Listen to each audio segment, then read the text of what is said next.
Good afternoon, everyone. Again, welcome to San Antonio. San Antonio is our home, and this is where we were started, and where we are based. And so we want to welcome you to our home. We're excited to be a co-host for this year's conference. The theme perfectly reflects our own experience in the past few years. We believe in expansion of geographic locations, expansion of lending capabilities, expansion of services, outreach, and impact. We started Acción Texas in 1994 as a one-city, one-person nonprofit organization. Actually, you're looking at that one person. We're now a leading domestic microlender with 20 offices in 8 states. Our staff is over 100. Acción Texas has helped nearly 10,000 small businesses with more than $130 million dispersed in small business loans. And now, we are formally part of the Acción US network. Our sister organizations, Acción Chicago, Acción East, Acción New Mexico, Arizona, Colorado, Acción San Diego, and of course, Acción Texas, have joined forces to create a membership organization.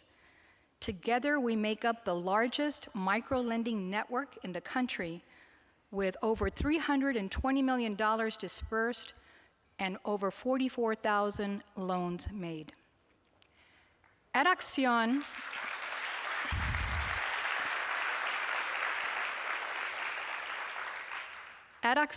we intimately understand Mark's passion and vision for expanding CDFI's reach of opportunity. Reaching scale through leadership and innovation, that's our goal too. So it was an honor when I was asked to introduce Mark Pinsky today. We get Mark. This is Mark's 22nd OFN conference. As many of you know, Mark has led Opportunity Finance Network since 1995 as president and CEO. Since then, the CDFI industry has grown more than tenfold, and the OFN's membership rolls have grown by 400%.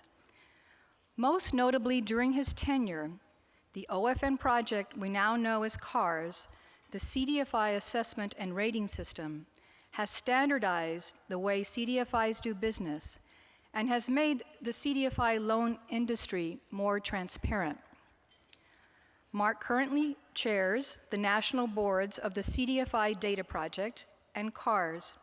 He also serves on the boards of Net Impact, the CDFI Coalition, as well as on advisory boards to the Center for Community Development Investments at the Federal Reserve Bank of San Francisco, Bank of America's National Consumer Advisory Council, Morgan Stanley Community Development Advisory Board, and several new markets tax credit development entities. I could go on, and I will, but just briefly. Mark's list of accomplishments is long. His leadership and inspired speeches are a highlight of the OFN conferences. To prepare for this introductory remarks, I asked a couple of people about their impressions of Mark. Their reflections probably won't be a surprise to any of you. He's in it for the long haul, one person said. He's an orator. We always look forward to his speeches, another said. Indeed, those speeches are a pinnacle of these annual conferences because they are a call to action. Each year, he raises the bar. He challenges our industry for the better. But there was one observation in particular that caught my attention because it so clearly defines Mark's character and the source of the strength of his leadership. Thanks, Christina, wherever you are. There's a Yiddish word, mensch. It means a person of integrity. Someone who is considered a mensch is seen as responsible with a keen sense of right and wrong and is a person to admire. As it was explained to me, It could also be used to describe someone who is simply a good guy. That's Mark. And it is my pleasure to introduce him this afternoon. Mark Pinsky, President and CEO of Opportunity Finance Network.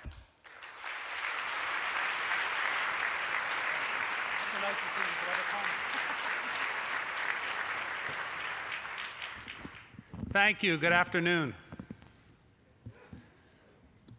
Thank you, Janie, for that incredibly warm introduction. I just said to Janie, in my world, that's the nicest thing anybody could ever call you, is to say you're a mensch. And I noted this morning, I was really observing the comments that people made about Janie and how much they value her here in San Antonio. And we know it's always an honor to be with Janie, and she does remarkable work, and her team has done incredible things. But I heard a couple of things in the comments this morning about Janie before the opening plenary. And one of them was this incredible pride that she's a San Antonian. And the other was a certain amount of anxiety about the fact that she's expanded to these other places, right? I heard a couple comments about she'll always be here. And so Janie doesn't know this, but I understand that tomorrow they're going to change the signs as you come into San Antonio, you know, the ones that say, "Welcome to San Antonio, Julian Castro Mayor," right? The new signs are going to say, "Welcome to San Antonio, Julian Castro Mayor, Janie Barrera lives here." So welcome everyone to OFN's 28th annual conference. I want to thank you for investing your time and your resources to be here with us. It means a lot to OFN, to your peers, and to me personally that you choose to be part of this conference. But I want to tell you, though, that I know that you didn't get here on your own. I learned through a secretly recorded video OFN obtained via former President Carter's third cousin, twice removed, that 47% of you did not take personal responsibility for your decision to be here. You are dependents. And I also know that you didn't build this conference. In fact, with input from many of you, OFN's conference team designed this week to give you time to do business, to make friends, and to strengthen your CDFI for the year ahead. You know, I have, my staff may be surprised to hear this, but I have a management philosophy that is to make unrealistic expectations, to exceed them, and then to repeat, right? And so every year we go into the conference knowing that that particular year's conference is going to be the best conference ever. We already know that Philadelphia is going to be better to this one, and this one's better than Minneapolis was last year. But that is what the team at OFN puts up with in trying to put together this conference. But they do it every year. I haven't been wrong yet, and they do exceed unrealistic expectations. So please give a warm round of appreciation to Donna Fabiani and the OFN staff.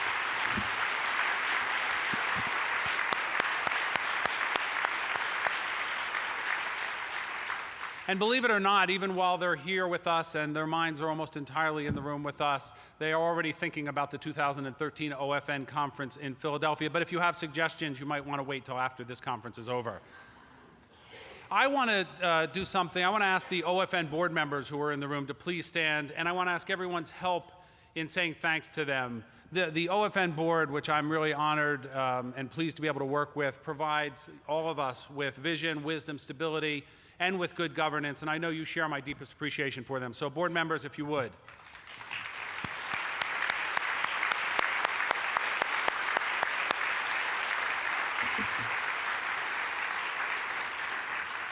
So now you know that if you want to be a board member, you should sit in the front of the room. That's the lesson. And all of us are grateful to our sponsors, all 25 of our sponsors, and I want to thank, first of all, our lead sponsor, Bank of America, and Dan Latendra for his very gracious and thoughtful comments this morning. But thank you to Bank of America. We appreciate it very much. And I also want to thank our gold sponsors, BBVA Compass, Citi, Goldman Sachs 10,000 Small Businesses, and Wells Fargo. So thank you all very, very much. And finally, I want to let our Texas co-hosts know how proud OFN is to be here with them and because of them. And like most places, as you know, Texas has its own CDFI character. Every place is a little bit different. But it's also true that Texas has its own CDFI characters. So let's meet them. If you would stand up, all of our co-hosts, please, so we can thank you.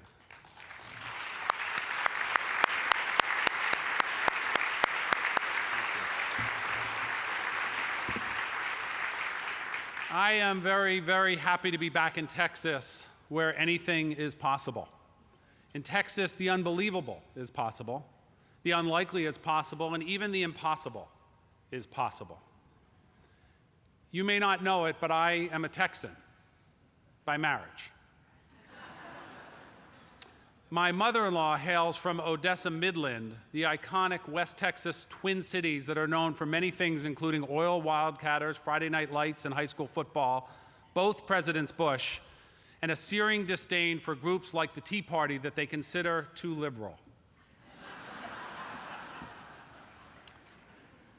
My father-in-law, may he rest in peace, was the son of a frontier dentist in El Paso, and every summer growing up, he spent at a family cabin, it was really a shack, along the Eagle Creek Canyon in Ruidoso, New Mexico. And Ruidoso today is a vacation destination with lots of suburban homes, but there is nothing suburban about the 20 cabins in Eagle Creek Canyon. They added indoor plumbing about 30 years ago, but they kept the outhouses too. My wife and I got married in Ruidoso 28 years ago, and some people called it wedding camp. For me, it was a little more like the Hatfields and McCoys. And I wish I could describe to you in full detail what happened at our wedding reception when the West Texans got up and started to dance the Salty Dog, which is a sort of a strolling partner, for all those of you who don't know it, sort of a strolling partner dance with a sort of a two-step hop in it. And the liberal East Coast Jews got up to join to make it a circle dance. So that day in Ruidoso, we danced a very salty hora. And that proved to me that there are times when we can all rise above conflicts, no matter our cultural, political, ideological, or dance-style differences. I realized that sometimes in the right circumstances, the impossible is possible. And I think about that lesson often because CDFIs do things that other people believe are impossible, and you leave the possible for others. Now, Eagle Creek is in Lincoln National Forest, home to Smokey Bear, who many of you know taught that only you can prevent forest fires.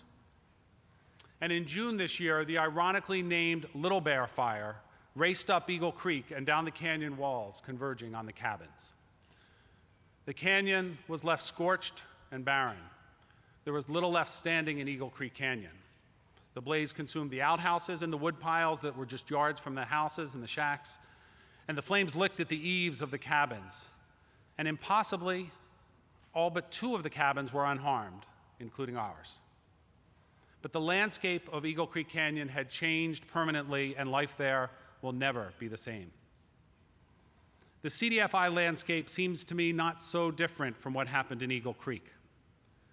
The world around us has changed forever over the past 4 or 5 years since another Bear Stearns, went up in flames. And many of the people we exist to serve were burned by irresponsible financial markets. The communities we care about were scorched by the economic fallout. Some of the public and private funding we've used to good results have gone up in smoke. Policy is engulfed in partisan politics that are hotter than ever, and our partners and allies are dealing with backdrafts of their own. And of course, we have lost some of our own. A small number of CDFIs have burned to the ground. Yet the CDFI industry is still standing. We're stronger than we could have expected and more resilient than almost anyone thought possible. More and more people and institutions in the mainstream see us as a reason for hope in a scorched landscape and as solutions that bridge insufficient resources to overwhelming need. And looking forward with sadness and determination, CDFIs understand what we can and what we cannot do. And yet you see promise where others see peril. Hopeful green sprouts of potential emerging in your communities. You see people who want nothing more or less than an opportunity. Small business owners who will never give in. Housing developers hard at work salvaging communities. Nonprofit leaders doing more with less. Investors looking for impact. Corporations using their scale for good. And policymakers seeking a new way forward. And around us, with a growing number of CDFI partners and allies, you are cultivating a social and economic environment in which opportunities will grow, thrive, and spread. And how you do that in this landscape will be new. Why you do it will never change. Strategy, most simply, is knowing what is core and must never change versus what must change to move us forward. So that is what I'm going to talk about today in 4 parts. First, what the CDFI industry is working to achieve over the long term, why we exist, to align capital with justice.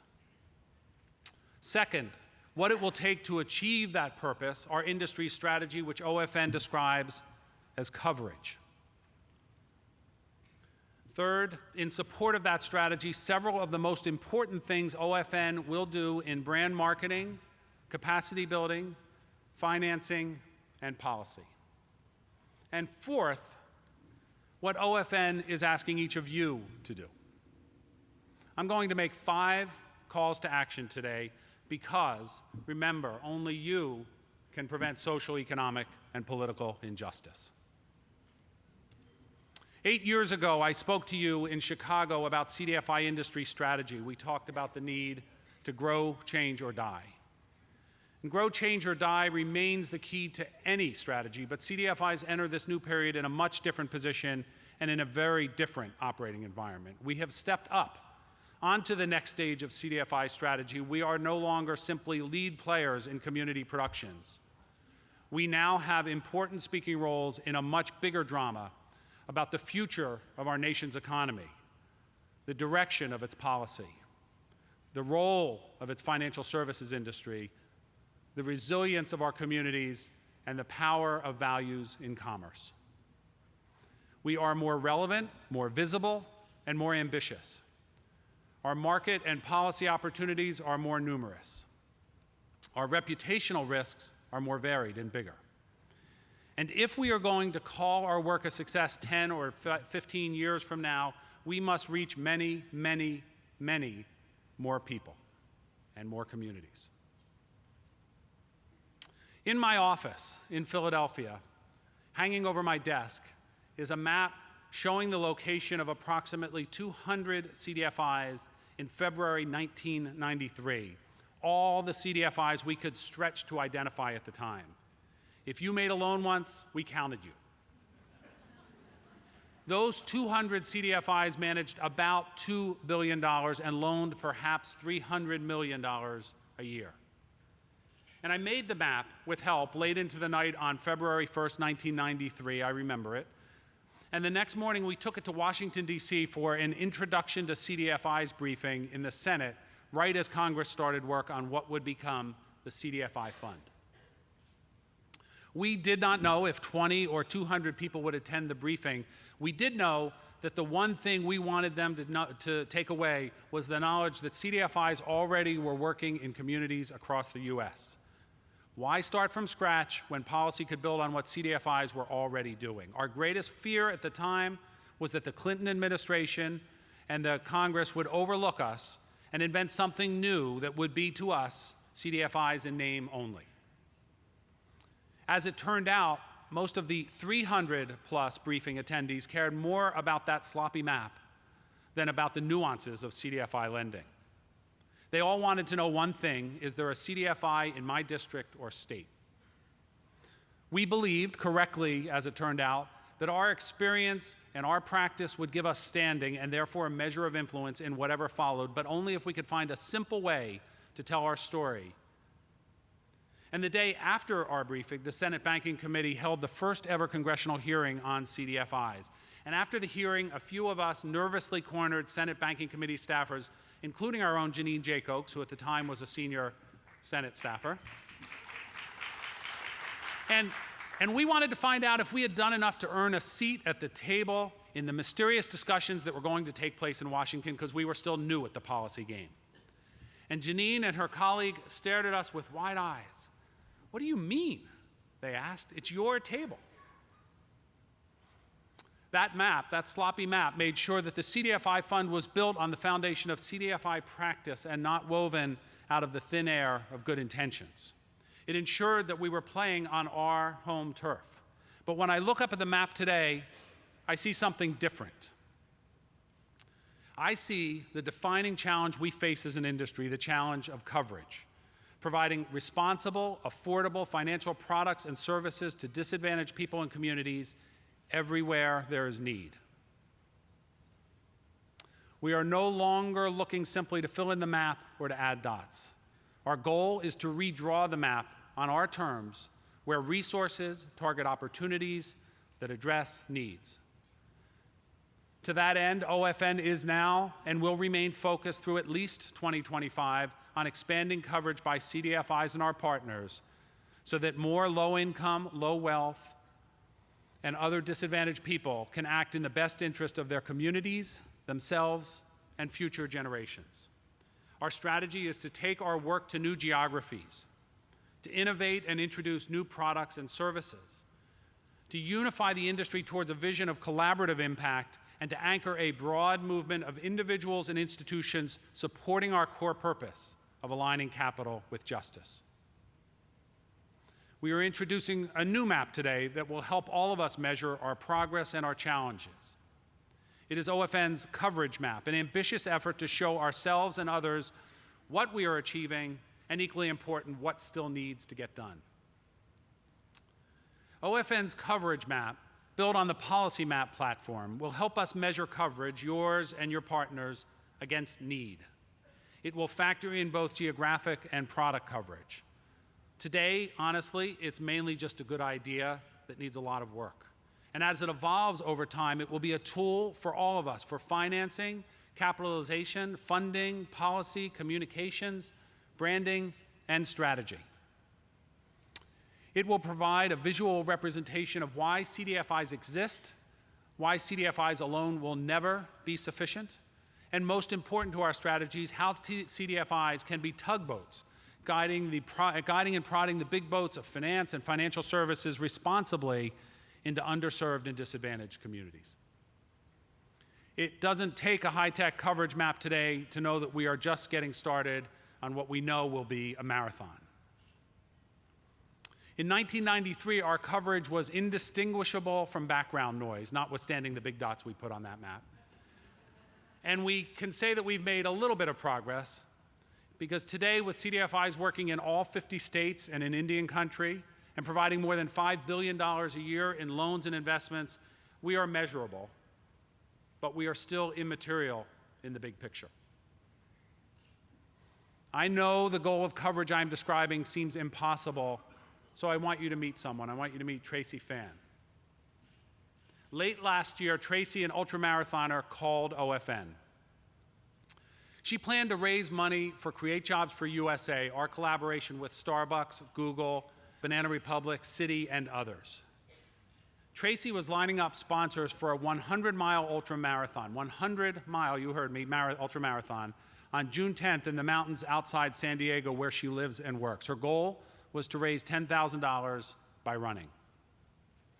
For the first 50 miles, Tracy reported, she was feeling good, but she ran into trouble that made it impossible to keep running. She could no longer take in nutrition.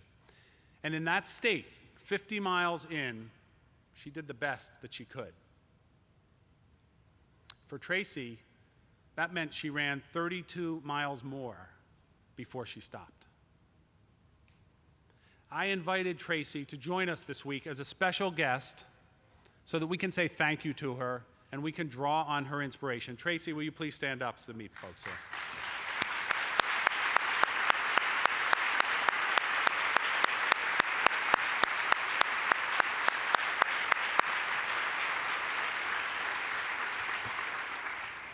How many of us can imagine running 32 miles after our bodies say no more?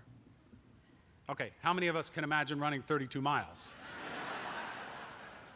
Okay, how about 3 miles? Because tomorrow morning at 6 a.m., Tracy and OFN board chair Ignacio Esteban will be leading a 3-mile fun run, 6 miles for those of you who really want to have a lot of fun, for about 40 conference participants, each of whom paid $5 for the honor. And the money we raise will go towards Tracy's contribution to Create Jobs.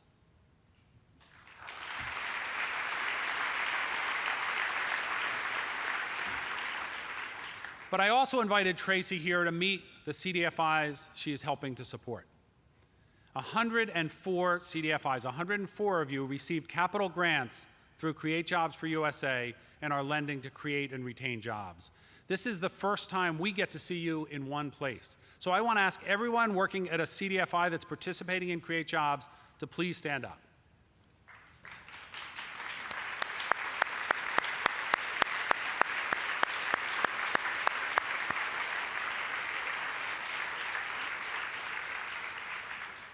Thank you.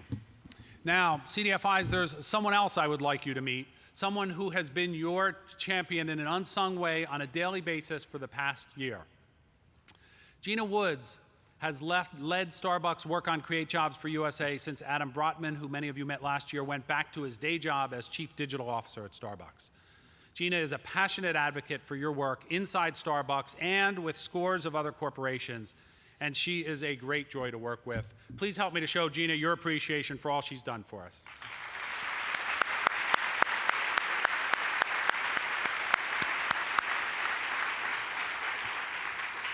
My wish this week is that Gina leaves San Antonio feeling as good about her connection to your work as I do about her leadership. Create Jobs has been a journey full of excitement, exploration, and new experiences for all of us. It brought us unprecedented mass market visibility. It taught us how to explain our work to diverse audiences. It helped us to see ourselves as others see us, and it helped us to see ourselves in new ways. It taught us that we offer solutions that our economy and our nation need. It added substantial oomph to our policy efforts. It introduced us to many companies and people we otherwise would not have met.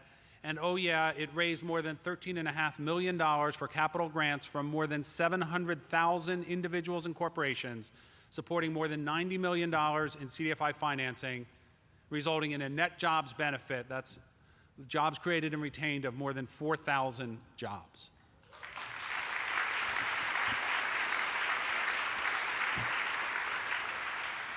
And along the way, I made many good friends at Starbucks, including an inspiring and remarkable leader. Starbucks chairman and CEO Howard Schultz brought to Create Jobs a clear sense of purpose that he turned into an unprecedented commitment to your work.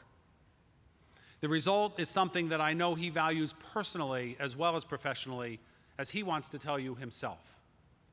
Howard could not join us in person today, but I am very pleased and honored that he is joining us by video to talk to you about what Create Jobs for USA means to him.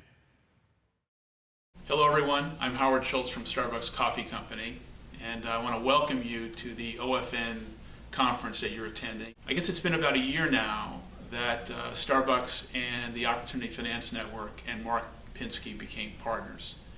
And although we've had many successes within our company over the 41 plus years, I think what we've done together this year is especially significant, not only because we've raised money and created jobs, but I think it's because we've embraced the importance of humanity, the human condition, in addressing so many thousands of people who are being left behind for one reason or another. I've come to really trust and rely on Mark and the OFN and all of the people who participate within that network. I think with the work you're doing and the contribution you're making to our society and the people who are benefiting from it is so important and so significant. It's unfortunate right now that we've got a high level of unemployment and we have such significant debt, which makes your job and responsibility all that more important. But I will say on behalf of 200,000 people who wear the green apron at Starbucks Coffee Company that we are enormously proud of the association and partnership that we have built with you, that it's meant so much for all of us to stand tall together and realize that we've done something for the country and for those people who need it most. And it's just, I think it's great that a business like Starbucks and a nonprofit organization like yours can come together for a common goal, a common purpose, leave our egos at the door and do things for the people who are being left behind. Thank you for the work you're doing. Keep doing it because unfortunately we really need it. And Starbucks is going to continue to look for ways in which we can use our scale for good and the equity of our brand in ways that could raise awareness for those people in your organization who can benefit from our association. thank you so much. And to you, Mark, you are a wonderful representative not only of your organization, but you are a great American. Thank you so much.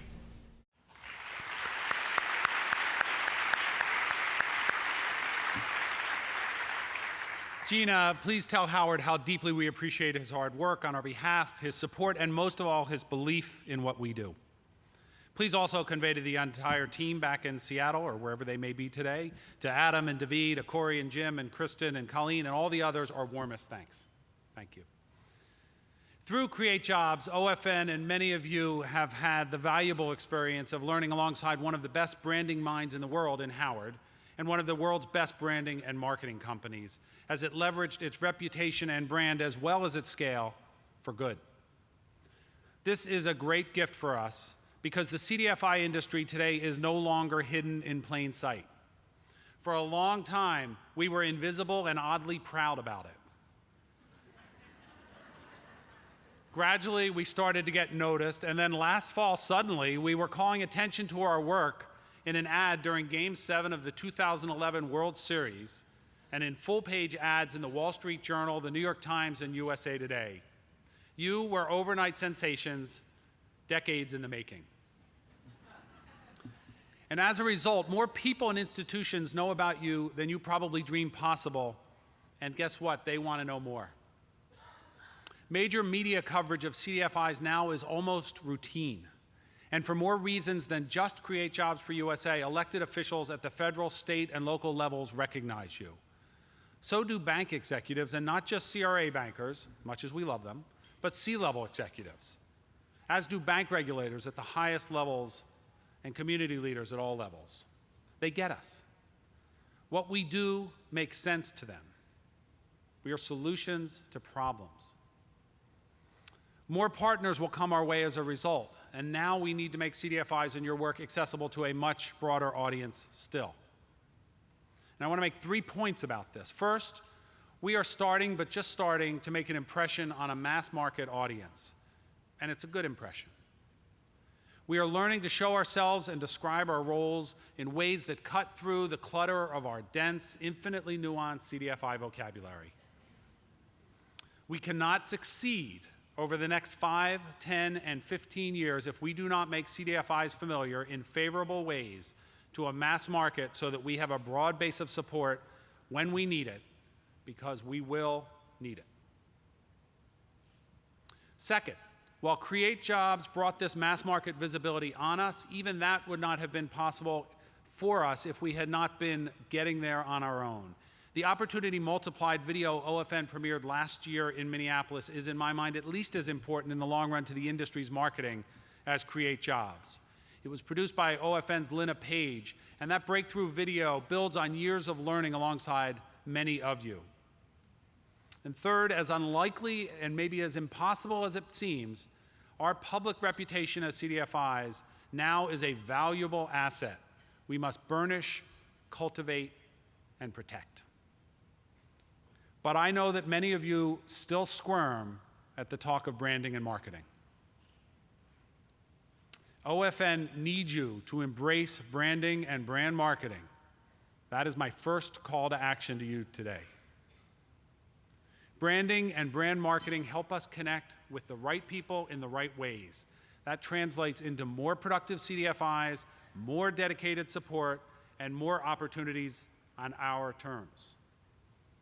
OFN will be steadily investing more on branding and marketing. It's a foundation of our strategy. OFN has started a process this year that we will finish in 2013 to connect the Opportunity Finance brand not just to institutions and organizations, but to individuals and the broad general public. And we believe the two audiences must and can be unified in a single Opportunity Finance brand. It will manifest itself in a new, very different OFN website, new communications and messaging tools and techniques, expanded earned media and social media use, and much more support for you so that you can make the best possible use of your brand assets. Our goal is to make it easier for the people who do not yet know about you to find CDFIs, to join us, and to support you in the things that you're working for. This will help us build a new movement of support for your work and our policy efforts and generate new funding and capital opportunities. And as it does, we need to prepare ourselves to meet the expectations of our new audiences for authenticity, transparency, and integrity. My second call to action today is to ask you to recommit our industry to performance. With visibility comes scrutiny. The biggest danger we face is the risk that our actions are not equal to our promise embedded in our core values of excellence. In 1989, the members of this organization pledged to hold themselves and each other through OFN to the conviction that the people we serve have the right to expect the same level of quality and performance as anyone else. That defining commitment for this organization has paid dividends at the CDFI Fund, with Create Jobs for USA, and in many, many other ways. As more people are watching us, it will be even more important. OFN started CARS, the CDFI assessment and rating system, in 2004, anticipating the general trend of CDFI visibility. And the promise of CARS is really beginning to produce tangible benefits. Nearly two-thirds of the CDFIs in a 2011 CARS survey reported that being rated improved their ability to raise capital and operating grants. OFN will continue to encourage and support performance in every way possible, including walking the walk. And so CARS spun off from OFN this past January so that it can maximize its value to the CDFI industry. And as a result, I am very pleased to tell you that OFN can now and will get rated by CARS in 2013.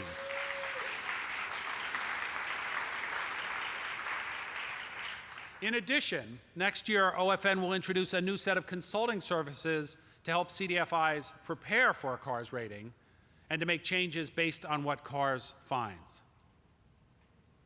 OFN continues to expand our services to support CDFI expansion, growth, coverage, and performance in other ways.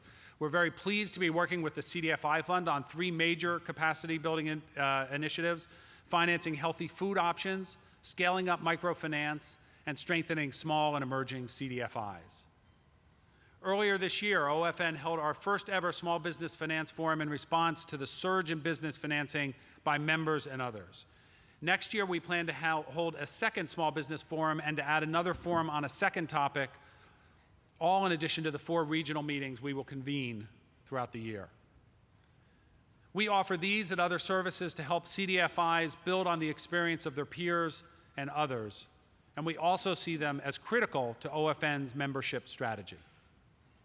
Not all CDFIs are ready for OFN membership, either because they do not yet have sufficient lending experience or because they have material operational or performance issues. Our membership goal is to recruit, support, and retain a larger, much more diverse group of CDFIs, including loan funds, credit unions, banks, and equity funds. OFN's membership will broaden to include CDFIs providing both credit and financial services. Just last month, the OFN membership grew to more than 200 performance-oriented CDFIs for the first time. But in 2012, we accepted just 1 of every 2 applicants. And so we offer a full array of capacity building opportunities to strengthen the field. OFN does not want or plan to work on this alone, and we're very proud of the collaborations we are building and we have built with partners ranging from the Aspen Institute's field program to the National Federation of Community Development Credit Unions, to the Center for Financial Services Innovation, to the Carsey Institute, to many of you, to many of our members who have brought their unique expertise to help their peers.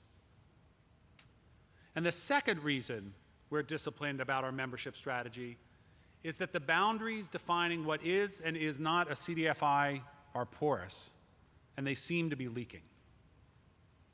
While we strive to bring CDFIs into the OFN fold, we all face a growing problem with what people are calling CDFIs in name only. Equally important, there's a flurry of efforts to raise capital in the name of impact, ranging from socially responsible investing to social capital, to LOCA vesting, to impact investing, to slow money, to mission-related investing. And I'm all for them because they are promising good results. But I will be for them in the CDFI space only so long as they result in capital and other resources that advance the work CDFIs are doing. It's like they say here in Texas. You can put your boots in the oven, but that don't make them biscuits. CDFI financing takes a while, right?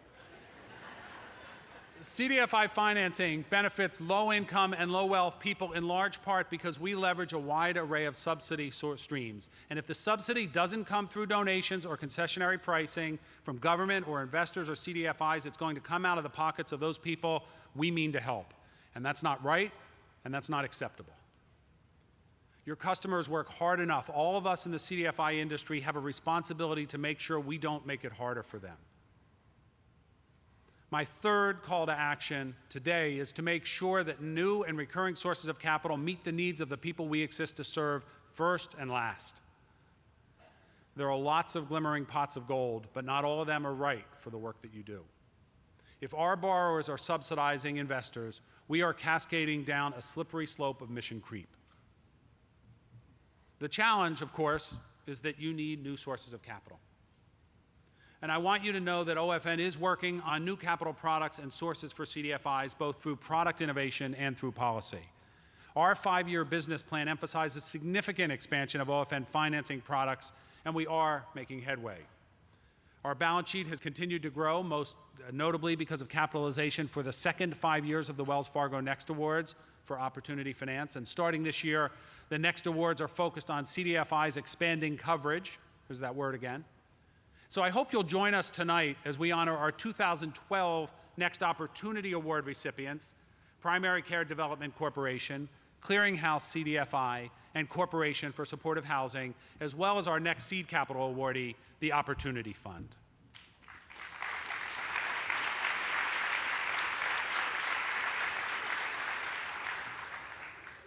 We have a lot of fun awarding more than $8 million.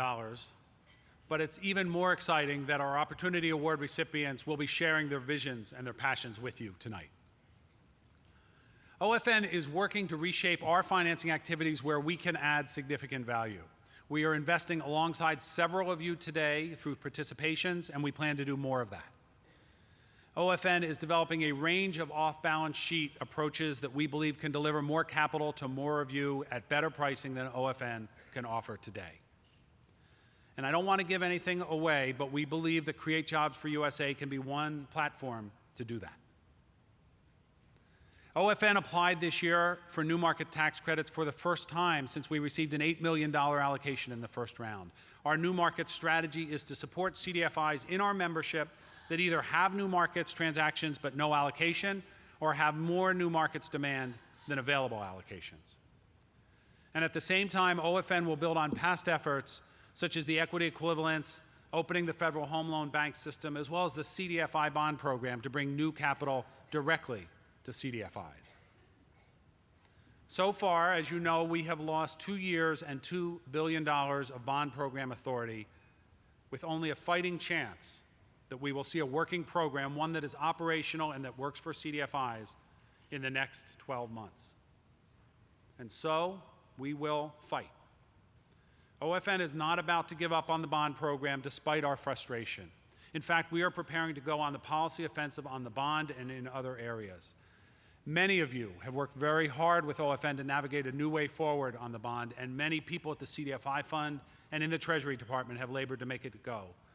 But like you, OFN is disappointed that 2 years after Congress directed Treasury to implement the bond program, we have nothing to show. A few weeks ago, OFN wrote to Treasury Secretary Timothy Geithner asking for a meeting to demand that the administration do 2 things. First, implement the bond program without further delay, and second, reclaim the 2 lost years and $2 billion of lost resources. That letter is the leading edge of an unprecedented CDFI policy effort that I'm announcing right now. Starting today and running over the next 2 years, OFN will lead an industry-wide campaign, and everyone will be asked to help, with 3 broad goals. First, to preserve, protect, and extend our policy achievements ranging from core CDFI fund programs to the Capital Magnet Fund, to Federal Home Loan Bank access, to SBA Community Advantage and microfinance programs, to, of course, the CDFI bond program. Second, to make sure CDFIs are at the right tables, to make sure more broadly that the next Congress and the administration recognize and give proper attention and respect to CDFIs consistent with the critical roles you play in the economy of the nation and in your communities. And third, to develop, introduce, pursue, and pass at least one major new law that will substantially increase capital resources for you and your work. This is not a sprint, this is a marathon, and we're just getting started. Your fourth call to action, it's simple. Jump in on policy with both feet. Bring with you your investors, your borrowers, your community allies, and if you must, your family members. Is anyone here not feeling righteous anger about what is happening to your communities as we face an imminent federal fiscal cliff, a municipal fiscal crisis we talked about this morning that I think will reverberate for decades, legislative dysfunction, and poor policy execution? OFN is gearing up for the lame duck session right now that will start in a few weeks that could chart the course federal policy will take for the next 10 or 20 years. The impending 6 or 7 weeks of federal action or inaction may be one of the most significant periods in policymaking in this country in our lifetimes. Our nation is standing at the edge of a fiscal cliff. If Congress does nothing on January 1st, mandatory cuts will reduce spending in a draconian way that virtually everyone agrees will send the economy into a deep recession or worse. But if Congress does act, the decisions it makes could have profound structural and systemic changes in much of government that will alter forever your work, that will alter your communities, and will alter your nation. Very simply, we cannot afford to sit in the back of the room. And then starting in January, we need to blanket federal offices with a CDFI presence. There will be many new members of Congress, many new administration officials, regardless of who is in the White House, and a new playing field. We need to position CDFIs for a series of wins. And then comes the hard, granular part of getting policy made over the coming 2 years. You don't have to wait until the lame duck session starts, however. Before you leave San Antonio, I want each of you to add your signature to a sign-on letter OFN will send to Secretary Geithner next week, demanding that the administration reset the CDFI bond program clock so that our communities get all 4 years and all $4 billion. And I want you to sign a second letter as well to the congressional leadership demanding extension of new markets tax credits. OFN will deliver this CDFI industry letter to congressional leaders on the first day the lame duck session convenes. Both letters are available for your review and for your signature at the OFN booth outside this room.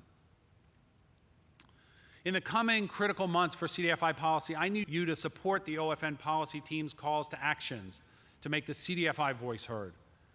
We expect to be asking you to write letters, we expect to be asking you to make calls, to visit congressional offices, to work with the media, to spread the word through social media, and generally to engage your CDFI's networks. We need to mobilize for 2 tough years ahead. And then later in the spring, when the wheels of Washington are turning, I want you to join OFN for our spring advocacy campaign. Go to Washington with us to meet in person with national policy leaders. Since 2011, the OFN board has used its May board meeting to make your voice heard. This past year, our meetings included the chairman of the Senate Banking Committee, an assistant Treasury Secretary, Chairman Bernanke, and 2 Fed governors, Consumer Financial Protection Director Richard Cordray, and numerous others. And this year, with your participation, we will ratchet up our efforts. We do not expect or want you to do this on your own. We're ready to provide more support than we've ever provided. To start, OFN will be opening an official OFN policy office in Washington in 2013 and adding staff. We'll be employing our Opportunity Finance Action Network to provide a steady stream of action alerts and information. We'll be continuing our popular monthly Staying Connected on policy calls for members, allies, and others. And we will, when we can, fly CDFI leaders from pivotal states and congressional districts to DC to meet with leaders in person. OFN will provide you with a 1-page document about the state and role of CDFIs today that you should share broadly and we will provide OFN's opportunity agenda for policymakers for your reference and your use. We need to work together closely. Our messaging must be consistent. There will be a lot of others making noise, and our agenda must be disciplined. Our information sharing must be thorough. You need to know what OFN is doing, and OFN needs to know what you are doing. The final element of our strategy over the next 2 years is to shepherd at least one major gain into law. I cannot tell you now which opportunity will open for us because politics is unpredictable, but I want to give you a sense of some of the ideas on the OFN table.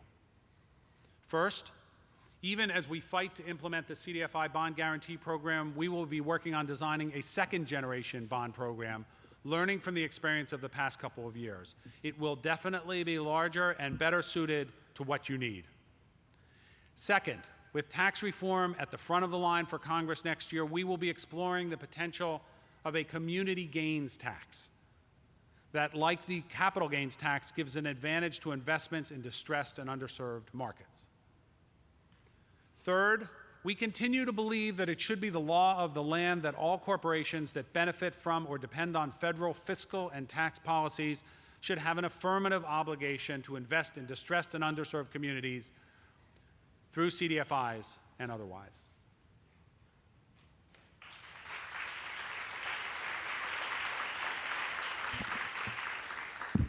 CDFIs are never going to win a power game in Washington.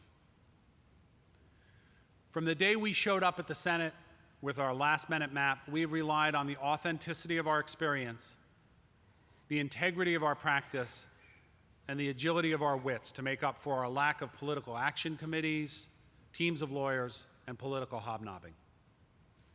We believe, instead, that right can make might. And that's what started to happen 50 years ago in 1962 when President Kennedy took interest in an obscure book. The Other America by Michael Harrington documented poverty in the US at a time when denial hid it and racism denigrated it. That poverty Harrington documented was invisible. The civil rights movement made it visible and made it undeniable. And a Texan, born and raised 60 miles from here, made an historic difference because of his deep core beliefs, a sound strategy, smart tactics, and the conviction that sometimes the impossible really is possible. Lyndon Johnson was a complex, flawed champion of opportunity. He grew up in deep poverty, and he knew injustice. Somehow, he hid from even his closest aides and friends his determination to do something about it. When he was given the chance just days after President Kennedy's assassination, he made history that is alive in this room today. On November 26, 1963, prepping for his first address to Congress, Johnson knew he had to persuade Congress and the American public that he could lead despite a reputation as a country hick. He had to overcome widespread fears that President Kennedy's assassination was a communist plot and that the nation's security was in acute peril. He had to honor his nation's grief, reassure that President Kennedy had not died in vain, and help a scared nation to sleep better. But he wanted to do something more, something impossible. He wanted to pass the Civil Rights Act, which was languishing in Congress behind the immovable obstacle of a tax cut bill, a stalled budget, and racist Southern Senate Democrats who just happened to be his lifelong friends. A senior aide told him that night, bluntly, that a president should spend his time and power on lost causes, no matter how worthy, according to Johnson's biographer, Robert Cairo. But Johnson saw a path forward on civil rights that no one else could see. Well, he asked, what the hell's the presidency for? And in just 7 short weeks between President Kennedy's assassination and President Johnson's first State of the Union address, he unlocked a Congress far less functional than our current Congress, shook loose a stuck tax bill standing in the way of a budget, and paved the pathway to the Civil Rights Act of 1964, the Voting Rights Act of 1965, the Equal Employment Opportunities Act, Medicare, Medicaid, Head Start, and more. Cairo says that Johnson built a platform from which to launch a crusade for social justice on a vast new scale. He made those 7 weeks a pivotal moment in the history of the United States. And that is the work we are doing today, and we are not done.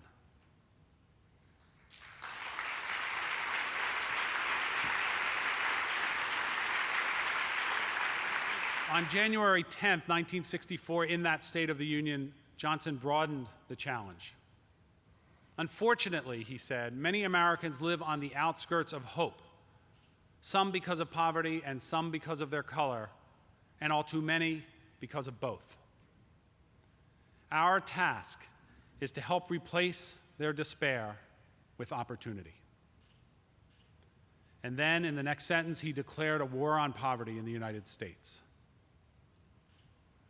It is no longer simply a war on poverty. That got lost in the tragic tangle of the war on Vietnam. It is a campaign for opportunity, and we are just getting started. We will replace despair rooted in poverty and racism with opportunity, and we will do it by aligning capital with social, economic, and political justice. We are in this for the long run. It is an ultramarathon. That is why we have a 15-year mission and a 100-year core purpose. 50 years in, and lots of hard work lies ahead. At 50 miles, Tracy Fann's body couldn't go on, but she did. 50 years in, poverty remains high, shamefully high, with more than 46 million Americans living in poverty, particularly African Americans, Hispanics, and kids. We must replace the injustice of unequal social, economic, and political mobility. 50 years in, the level of unemployment is unacceptable, particularly for people of color and young workers. We must replace the injustice of unequal economic opportunities. 50 years in, housing is still a burden and not a comfort for many millions of us. So we must replace the injustice of people and communities denied basic, decent shelter. 50 years out, 50 years from now, what will be different? What solutions can your CDFI offer? What can you do? How will the world be a more just place?